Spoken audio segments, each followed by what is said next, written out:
Japanimation Station.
Hello and welcome to a very special preview of Japanimation Station with Jonathan Lack and Sean Chapman. We are going to be debuting the full show in a few weeks here on August 1st, but today we wanted to bring you a special preview with a special guest. If you are watching this, you just saw and heard the theme song to Japanimation Station, Yokoso Japanimation Station, which was the lyrics written by Sean Chapman, who you already know, and the music was written and programmed and produced by the great Thomas Lack, who is my brother. You want to say hi, Thomas? Hi, everyone. This is Thomas, and since we are debuting the theme song to Japanimation Station today, we just wanted to bring Thomas on and have me and Sean here and just have a brief conversation about the theme song, because, you know, for Weekly Suit Gundam, we have always just used Tobei Gundam, the opening Fly Gundam theme, which has become a version that it was performed by the Japanese Marine Time Band because the copyright thing didn't detect it. And that's what we've used on Weekly Suit Gundam. But for Japanimation Station, there was no one anime song we could use because we're going to talk about all the anime as our goal. So clearly we had to make an original song. And actually the idea for this, Thomas, came from when you were telling me a couple weeks ago that you were playing around with a Hatsune Miku Vocaloid on your computer. You are a composer and you do all sorts of music, but do you want to tell us about your history with Hatsune Miku and getting the Vocaloid up and running? Oh boy. So I'm thinking about some sort of future projects that I want to get into, and so a few months ago I got the Hatsune Miku free trial, which of course is active for 39 days. So I was telling you about that, and I haven't really started on the project that I was planning to use her for yet, but then you asked about this theme song, so I bought the full version of it. There's actually several sort of current versions. There's the version 4X is what I think most Vocaloid producers with Hatsune Miku are still using, and then there's the Hatsune Miku new type, which is actually not running on Vocaloid anymore. But yeah, so I was playing around with it, and you asked about if I wanted to do a theme song, and I thought that would be really fun. And I'm not good at Japanese at all, so I asked if Sean would be able to write some lyrics, and he came through very quickly. So it was a lot of fun. Yeah, I think the idea, because I was going to ask you to write a theme song either way, but it probably would have been, without Hatsune Miku, probably a instrumental, because it would be too hard to get a real person to go sing for us. But with Hatsune Miku, it's just perfect. So, Sean, we asked you to write the lyrics, and you wrote these amazing Japanese lyrics for us. Do you want to tell us about writing the song? Yeah, so that was, because obviously I was not privy to those initial conversations about the Hatsune Miku stuff. So then I got a text from Jonathan basically saying, hey, Thomas has been messing around with Hatsune Miku Vocaloid software, and we're going to use that for the theme song. But and anyone who's heard Hatsune Miku songs knows, like, Hatsune Miku is much better with Japanese intonation than English intonation, because English intonation is all kinds of fucked up, regardless of if it's a robot doing it or not. And so we need Japanese lyrics. And so I was like, let's do Japanese lyrics. And I sat down, and it only took me, I think, a couple of hours to write the lyrics, because I had a couple of ideas of what I wanted for sure, as I knew I needed a Gundam reference in there. So we have a line that references Toki no Namida, or the Tears of Time, and so that was, I think that might be the first thing I wrote down, was like, I need to have a line that has that. And I knew I wanted a nonsense English phrase somewhere in there, which turned it into the phrase "sweet relaxation," which of course rhymes with Japanimation Station, which I very much arrived at working backwards from that. And yeah, no, it was very fun to just sit down and be like, how does one even write Japanese lyrics? Luckily, I have listened to 1,000,000 anime songs over the course of my life, and so I just kind of I pounded something out. What's so funny, I was kind of interfacing between the two of you, and so I knew Thomas was going to be working with Hatsune Miku, and that's why we needed Japanese, because Thomas, you told me, like, I've tried using her on English, but she doesn't really like that. Yeah, so there's... I don't want to get too into the weeds, but there's 6 different voice banks that you have for her, and 5 of them are in Japanese. One of them is in English, but it's quite a bit more limited than the Japanese ones in terms of sort of the like pronunciation and singing aspects you can apply to it. And also it wasn't in the free trial, so I didn't know if it was any good or not. Yeah. I mean, Japanese as a language has like a set number of syllables you can make, right? Set number of sets, so it's much easier to do this with. But it was funny, so I was interfacing between the two of you, and Sean made the lyrics and put them in there, and then Thomas went off and did the song, and it was so funny. When we heard the song for the first time, Sean, you were talking to me, and you said, like, he did all these things I didn't tell him to do, but I wanted to be in there, right? Did you want to say that? Yeah, because basically, I mean, for me writing the lyrics, I kind of had 2 things in my head when I wrote the lyrics. One thing I had in my head is if you look at the lyrics, they're effectively hip-hop lyrics, actually, because they are very much inspired by the way that that band writes their lyrics, which we covered a lot of their songs in Gundam Build Fighters. But there's just like a very consistent rhythm and a soft rhyming scheme that is kind of like what I used. So I had that for the rhythm in my head, but I also had, like, in my head, I knew it was going to be Hatsune Miku. So I thought about, like, what are kind of some of the things I hear a lot in Hatsune Miku songs. And I feel like it is structurally exactly kind of what I imagined. In terms of having like an instrumental break between the first 2 lines and the rest of the song is exactly kind of how I imagined that sort of sounding. I like that, even though I didn't tell Thomas to do, I have the repeating word chumoku, so I have chumoku comes in, and I didn't say anything about have that be a kind of chorus call, instead of having Hatsune Miku like having it be sung by the same voice. And Thomas did that anyways, and it was very funny for me to listen to it. I'm like, this is basically almost exactly what I sort of imagined in terms of the general structure and style, without actually saying anything to Thomas about, like, because I didn't want to say anything about like what I would have done structurally, because I'm not an actual like musician. My music stuff just comes from noodling around on the guitar and stuff like that. Yeah. Thomas, did you have fun working with the lyrics and making them into the song? Oh yeah, it was a huge relief when Sean sent the lyrics, because he sent them.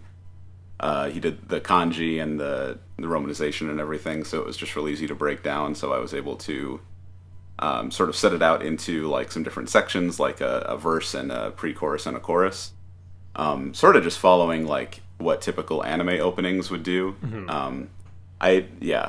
Anyway, it was really fun to work with. I just sort of, when he sent the lyrics, I came up with like a couple of sort of melodic hooks to use for the instrumental opening and the bridge. And then I just programmed the Vocaloid after I finished the track. So that was really fun, actually, because I don't do... I mostly do orchestral and sort of neoclassical style music. So doing pop music is not regular for me, but it is a lot of fun because it's just really different. Like, there's a lot less moving parts to worry about, so you can sort of focus on having more fun with it. Yeah, so using all, like... I was trying to think, like, what makes other Hatsune Miku songs sound good on the background tracks. So I was looking at some different Vocaloid producers that I really like and that have been really successful, and that sort of inspired the beats and everything. Yeah, are there any specific Hatsune Miku songs that you use for reference? I was thinking about a few. I was trying to find interviews with the producer Michi M, who boy, if I could make anything sound as good as he does someday, that'd be pretty cool. But he focuses on making Vocaloid sound as realistic as possible. So I was trying to find interviews that have been translated from him, which was enlightening, but also like, oh man, you can spend a lot of time on this kind of thing. There's another one that was the title track for the Switch game actually is Catch the Wave, and I'm forgetting who the songwriter on that is right now. But that one's fairly modern, so I was looking at that one, and that sort of inspired the drum beats that I used. Mm-hmm. Because I figured they sound pretty good with sort of the style of singing. Yeah, because Vocaloid stuff is very interesting because it's its whole own kind of like world of music. It feels like because it's like you get the music producers they have a different relationship. I feel like to the audience than a traditional musical artist who has someone usually write the music for them, but they become the face of the music. Whereas like there's a whole different relationship between the audience and Vocaloid stuff that I've always thought is very, very interesting. Yeah, and like if you look at the history of it, especially with, I mean, Hatsune Miku is the most popular Vocaloid, except like in the newest version, she's not Vocaloid anymore. Anyway, if you look at like the history of Vocaloid forums with Hatsune Miku, it all started on forums essentially with people like sharing music and seeing what got popular. And initially, it was like a lot of sort of slow ballads. So you could make sort of the vibrato as long notes sustain longer. You could do a lot with that in early Vocaloid. So people liked that. And then people sort of caught on that you could make Hatsune Miku sing really, really fast, especially in Japanese. Yeah. And that became... Because she doesn't have to breathe. So you Yeah. can just go with it. And then you have people then like trying to sing those kinds of Hatsune Miku songs, but they are humans that do have to breathe. And you look at them, it's like, how are you not dead trying to sing this song with an actual human voice? Yeah. Yeah, so you get a lot You of two that are in both the last big 10 into the years. Hatsune Miku games. You've played a shit ton of them. We've heard Sean talk about that on the Weekly Stuff podcast, but Thomas, you're a big rhythm game person too, and you love those, I know. Yes, and of course, there's a similar game developer between those and the Persona dancing games, but I don't play the Hatsune Miku rhythm games competitively because I would go insane. Because there's about 1,000 songs there. Yeah. And for those who don't know, Thomas is the world champion in the Persona. If you look at the leaderboards globally of any of the Persona rhythm games for any song, Thomas is number one on those because he's insane in a good way. Yeah. So what was so funny, Thomas, is that you sent us like a test version or like a demo version first, where you had like put in the lyrics but hadn't like adjusted every syllable. And Sean and I both edited videos to those, and we already loved it. And then you worked on it some more and got one where it really more sounds like Miku is singing it. And I know, Sean, I don't know about you, Sean, I was kind of bowled over when I heard that because it's so cool. Like, my favorite part is when she sings the long Yokoso at the end, and like it has added all this, like you guys will never hear the original like demo, but the amount of added intonation to that, like I fell in love with it immediately. Yeah, I was very impressed because, again, like as someone who listens to a lot of Hatsune Miku and other Vocaloid music and has played the game a lot, and just likes that kind of world of weird, kind of a lot of like kind of underground Japanese music that Vocaloid stuff enabled, it is very legit. And I was like, oh my god, I can't believe we can use this for a theme song on our dub podcast because it's like it's real. This is like the real thing. This is the Hatsune Miku on this track. Yeah. Which is just to say, Thomas, you're very talented. Yes. Well, thanks. Yeah, and I hope everyone else who listens to the podcast enjoys it. Obviously, you know, I'd like to improve my Hatsune Miku programming skills, but I think for a first attempt, I'm fairly satisfied with how it turned out, and I'm really glad you guys. I'm really glad you guys could hear the difference between the first test version and the final version I sent, because I was like, I don't know if this, in my mind, because, you know, it like I make one change at a time and like listen to it back, and so it all feels very gradual in my mind. And then you were like sending me the videos that you had edited to the original version, and I was like, oh man, that is actually really different. Yeah. Yeah, It's like funny. I think the vocals in the final version end up feeling a lot brighter to me, which I like. Like it feels like it has more energy, which matches better the kind of like the lyrics and the rest of the feel of the song. Yeah. Yeah. Which is, I was going for that, so I'm glad you I'm glad you think so. And Thomas, you'll have plenty of time to, adjust your Vocaloid skills, because we're an anime podcast, which means we're going to need a new theme song every 3 months. Every 12 weeks. Every 12 episodes, we're going to need a new Hatsune Miku song. Maybe we can get a different Vocaloid to start singing some ending themes. We might need a couple of insert songs every once in a while when we do a special episode. So if you could get on those, well, I'll see what I can do. Great. Yeah, I think we do. So, sorry. I was just going to say, I think Luca would probably be the best for a closing if we're sticking with the Krypton Future Media vocals or Vocaloids. Yes. So we also have a couple of videos with it. You have what you guys saw at the beginning of this little mini episode is the sort of anime-centric opening that we'll use to intro the episodes, because it has clips from various anime that Sean and I love. I actually counted it up. There are 24 different anime in that opening, which means my timeline was an absolute nightmarish mess for a while of all the different videos I had thrown in there. And so that one is like appropriate to the project of Japanimation Station and is like an anime opening. But anime openings also have their music videos, right? Yes. So we needed a music video, and the singer of the music video is Hatsune Miku. And luckily, there's a lot of footage of her out there. So, Sean, you edited something that the listeners are going to see in just a minute here, but do you want to tell us about the next thing they're going to see? Yeah, so this is like a thing. I think everyone kind of had this idea vaguely at the same time, was like we should do a Hatsune Miku music video. And because one of the best things about the game, the Project Diva game, specifically the PlayStation 1, is that the songs are great, but they also have incredible weird music videos that are modular, that has Hatsune Miku or other Vocaloid characters dancing and singing to the music, and you can edit the character because they're created by the game. They're not like pre-recorded videos or anything.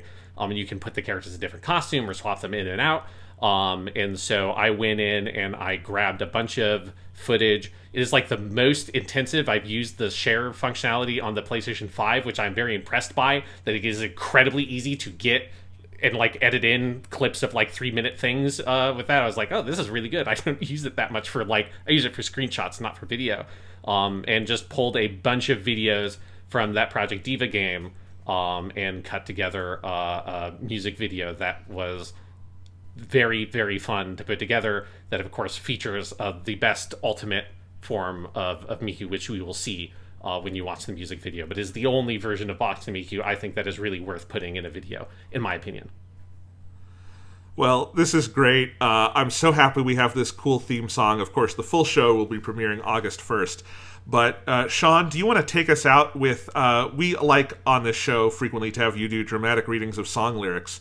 Do you want to do a dramatic reading of the song lyrics you wrote for this song? Should I do it in English or Japanese? Do it in Japanese. They can read there are subtitles on the versions. You can see the subtitles. Okay, so these are the lyrics written by me for the song Japanimation Station Yokoso. 世界に広がるこのワクワク電波。笑って流すこの時の涙。リスナーのみんなに注目、注目。間もなくスタート。今すぐ始まるよ。優しい時間、この Sweet Relaxation。ようこそ。Japanimation Station. Japanimation Station.